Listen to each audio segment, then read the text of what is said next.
Assalamualaikum warahmatullahi wabarakatuh teman-teman semua. Di pertemuan ke-1 hari ini kita akan belajar mengenai apa itu bahasa pemrograman basic.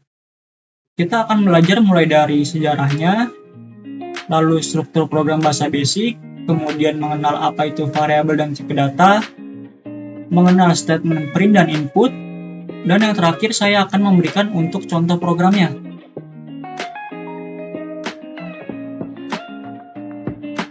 Sejarah bahasa basic. Nah, basic ini singkatan dari Beginners All-Purpose Symbolic Instruction Code, yaitu merupakan bahasa tingkat tinggi atau high level language yang bersifat interpreter. Maksud si interpreter ini, jadi kita tidak perlu harus mengcompile-nya, jadi bisa langsung di-run, seperti itu. Untuk bahasa basic ini diciptakan oleh dua orang, si John sama si Thomas nih teman-teman. Lalu dia asalnya dari Dartmouth College di USA. Nah, untuk basic sendiri ini punya banyak versi ya teman-teman. Di antaranya itu ada Basica, C Basic, G Basic, M Basic, Quick Basic, dan lain-lain. Untuk praktikum kali ini kita menggunakan Quick Basic gitu. Kita masuk ke struktur program basic. Karena bahasa basic ini bahasa yang terstruktur, jadi kita harus paham dengan struktur bahasa pemrogramannya. Jadi yang pertama itu ada yang namanya variabel. Jadi kalian harus buat variabelnya dulu. Itu disebutnya pendeklarasian atau pendefinisian variabel. Seperti itu. Untuk yang kedua itu ada bagian penulisan instruksi atau statement. Jadi teman-teman bisa langsung taruh perintah-perintahnya di sini untuk buat programnya, gitu. Jadi yang pertama variabelnya, lalu yang kedua perintah-perintah untuk membuat programnya. Yang ketiga itu end, artinya akhir program untuk menandakan bahwa program tersebut telah selesai, gitu. Untuk end ini opsional ya teman-teman, bisa dipakai atau enggak. Variabel pada basic. Jadi variabel itu besaran atau simbol yang digunakan untuk menyimpan suatu nilai. Jadi kita harus punya di setiap program kita itu yang namanya variabel untuk menyimpan nilai. Seperti itu. Nilai tersebut itu apa? Itu ada 5 tipe ya, nanti kita akan bahas di slide selanjutnya. Nah, si basic ini memiliki aturan atau ketentuan untuk penulisan nama variabelnya. Kalian bisa lihat di sini untuk poin ke-1-nya itu maksimum panjangnya 40 karakter, jadi nggak boleh lebih dari 40 karakter. Yang kedua, terdiri dari huruf, angka, dan titik. Tetapi karakter pertama harus huruf. Maksudnya gimana? Jadi untuk yang karakter pertama itu harus huruf, nggak boleh ada angka atau simbol-simbol nggak jelas gitu. Oke? Untuk poin ketiga, tidak boleh menggunakan spasi atau blank di antara karakter-karakter. Jadi nggak boleh ada spasi untuk pembuatan variabelnya. Seperti itu. Untuk yang keempat, tidak boleh ada karakter khusus. Kecuali persen, tanda seru, pagar, dan dolar yang harus diletakkan di akhir nama variabel yang menunjukkan jenis variabelnya. Jadi si simbol-simbol ini yang kecuali ini itu digunakan untuk menandakan si variabel tersebut tipe datanya apa, kayak gitu. Untuk yang kelima, tidak boleh sama dengan basic reserved word, yaitu kata-kata yang sudah menjadi milik basic untuk tugas tertentu. Nah, si reserved word ini terdiri dari statement, function, keyword, dan meta comment. Jadi nggak boleh ya teman-teman. Untuk yang contohnya, teman-teman bisa lihat di sini ya. Total, nama, kelas 1, bill persen, dan kata dolar. Ini merupakan contoh untuk penamaan variabel. Nah, kita bisa lihat di samping sini di kanan. Di sini ada contoh untuk deklarasi variabelnya di sini. Dim nama as string. Maksudnya gimana? Dim ini menunjukkan bahwa kita membuat variabel nama dengan tipe data string, as string, dengan tipe data string. Jadi si nama ini tipe datanya itu adalah string, seperti itu. Lanjut ke inisialisasi. Jadi kita membuat variabel langsung memberikan nilai si variabel tersebut. Jadi kan kalau yang di atas itu belum ada nilainya ya. Nah, untuk yang inisialisasi ini langsung ada nilainya. Jadi untuk penulisan itu nama variabelnya yaitu ini angka int. Kemudian yang persennya ini simbol persen menandakan bahwa dia tipe datanya itu adalah integer. Kemudian sama dengan 2 itu nilainya. Begitu juga dengan yang seterusnya. Seperti itu. Oke, kita masuk ke tipe data pada basic. Jadi tipe data itu jenis data atau nilai yang disimpan variabel. Maksudnya gimana?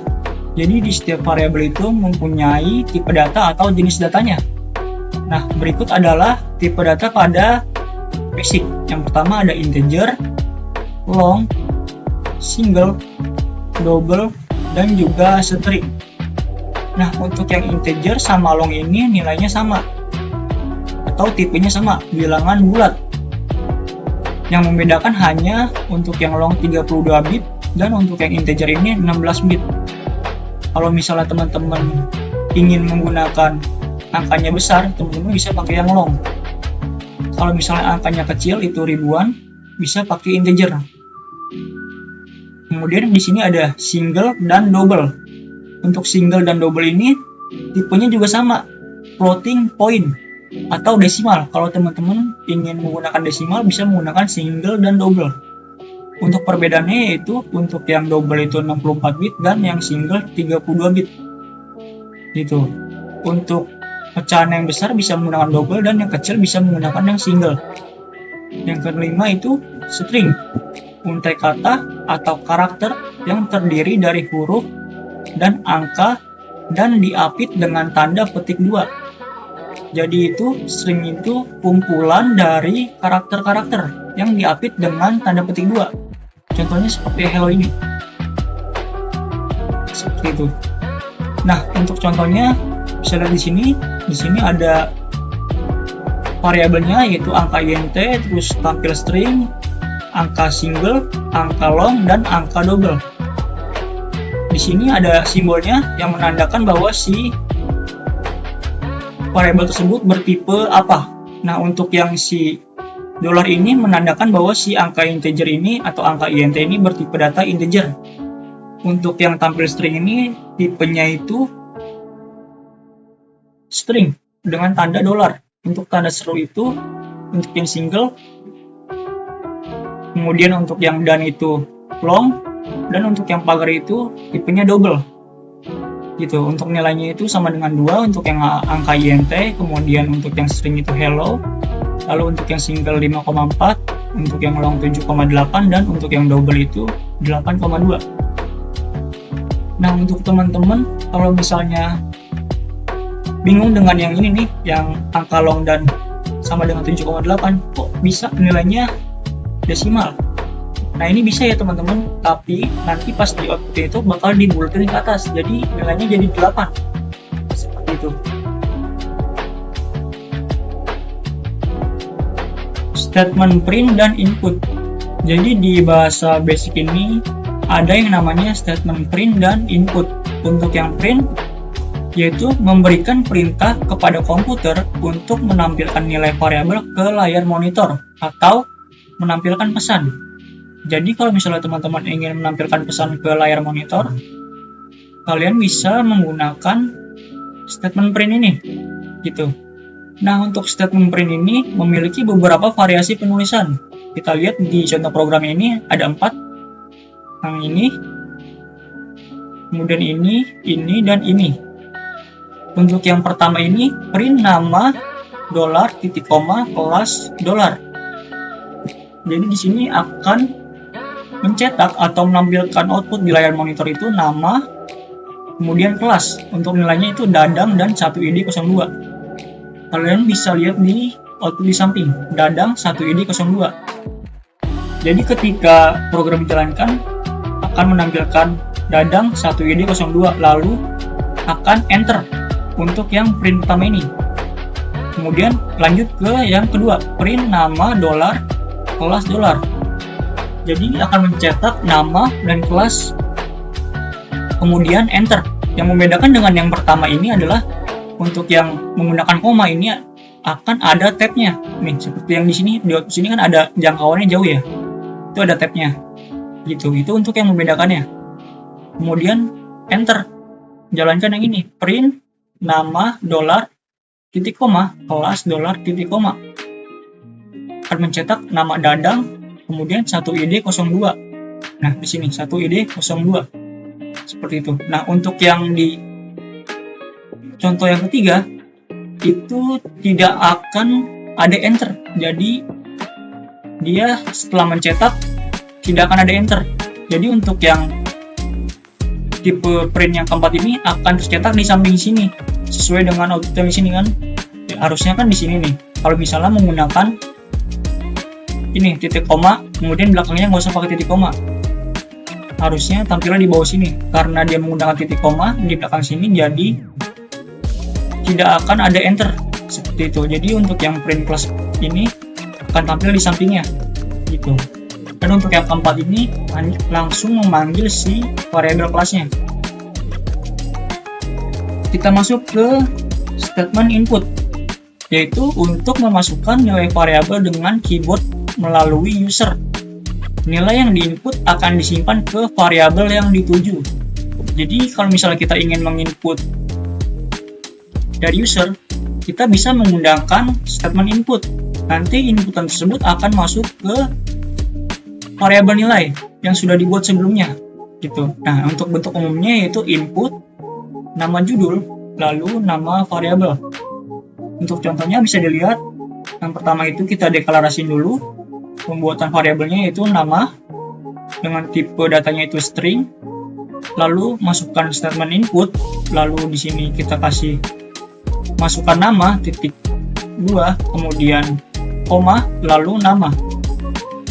Di sini program akan meminta input dari user, kemudian print nama saya titik koma nama, kemudian dia akan mencetak nama saya, kemudian inputannya. Teman-teman bisa lihat di outputnya. Di sini kan masukkan nama, kemudian input nama Dadang. Di sini kita input nama Dadang. Lalu output yang keluar yaitu nama saya Dadang. Gitu teman-teman. Kita masuk ke contoh program basic ya teman-teman. Ini materi yang terakhir atau pembahasan yang terakhir di pertemuan satu ini. Saya akan memberikan contoh untuk menampilkan berbagai contoh tipe data pada key basic. Nah, untuk programnya bisa dilihat di sini ada CLS, itu clear screen. Jadi saat program dijalankan, output yang ada di terminal teman-teman jadi akan terhapus seperti itu. Di sini kita deklarasiin dulu variabelnya.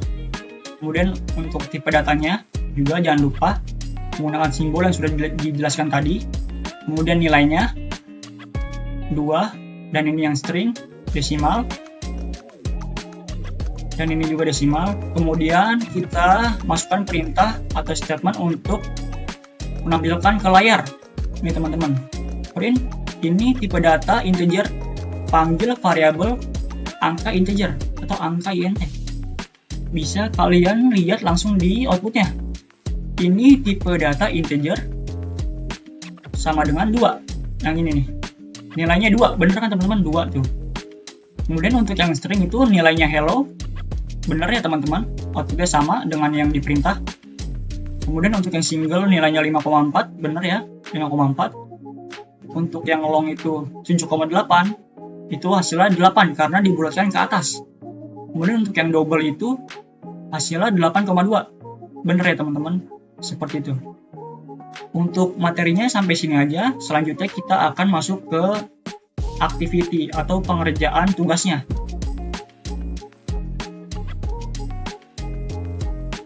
Nah, untuk tugas activity-nya teman-teman bisa kerjain di aplikasi Key Basic yang sudah diinstal sebelumnya. Jadi teman-teman tinggal buka aplikasinya, kemudian buat file baru, klik file, kemudian klik new, lalu klik save as dulu untuk menyimpan filenya. Kita kasih namanya HCT1. Klik OK. Oke, udah ada ya, sudah save filenya. Kemudian untuk soalnya yang ini ya teman-teman, Nih, yang ini. Untuk tugas activity-nya, buatlah program untuk menginput nama, kelas, NPM, dan praktikum. Lalu, tampilkan hasil inputan tersebut menggunakan statement print. Contohnya seperti di bawah ini. Nama, kelas, NPM, praktikum. Nanti ini diinput sesuai dengan data masing-masing. Gitu. Nah, saya akan memberikan contoh programnya untuk menginput nama dan kelas. Jadi, teman-teman tinggal menambahkan yang NPM dan praktikumnya saja. Kita deklarasi dulu variabelnya. Sini. Dim, nama, string, kemudian dim, kelas, string.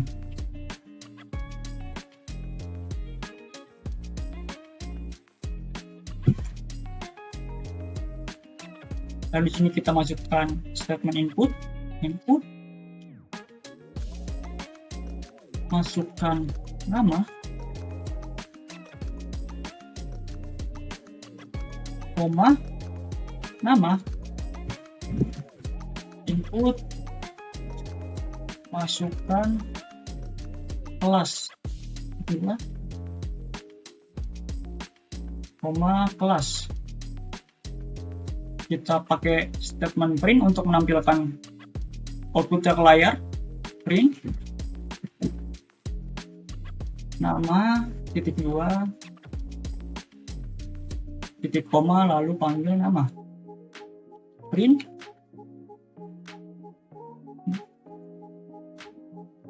kelas, titik 2,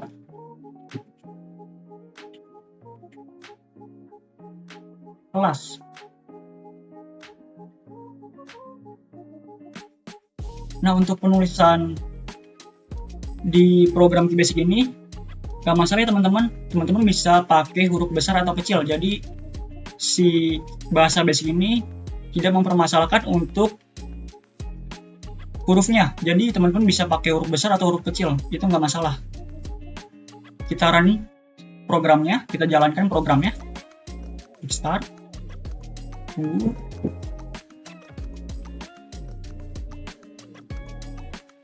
Nah, ini udah tampil untuk menginput nama. Bisa kita input namanya Gilang, kemudian kelasnya 1ID 002, kemudian enter. Nah, maka akan tampil si nama ini, nama Gilang, kemudian kelas 1ID 02. Jadi hasil inputan tersebut akan tercetak di bawah sini, gitu. Oke. Itu untuk output nama dan kelas. Ini kan saya sudah memberikan contoh untuk yang input nama dan kelas dan mencetak nama dan kelas. Teman-teman bisa menambahkan untuk yang si NPM dan praktikum. Untuk yang NPM-nya itu menggunakan tipe data long, dan untuk yang praktikum menggunakan tipe data string. Jadi teman-teman bisa deklarasi dulu di sini dim terus npm as long. Lalu yang untuk yang praktikumnya dim praktikum as string. Kemudian masukkan statement inputnya dan statement printnya. Jadi teman-teman tinggal menambahkan saja. Untuk tugasnya seperti itu. Kalau misalnya teman-teman sudah selesai mengerjakan, teman-teman SS ininya nih, teman-teman SS listing programnya ini, codingannya, kemudian teman-teman SS output dari programnya. Nih, bilang kelas 1 ID 02.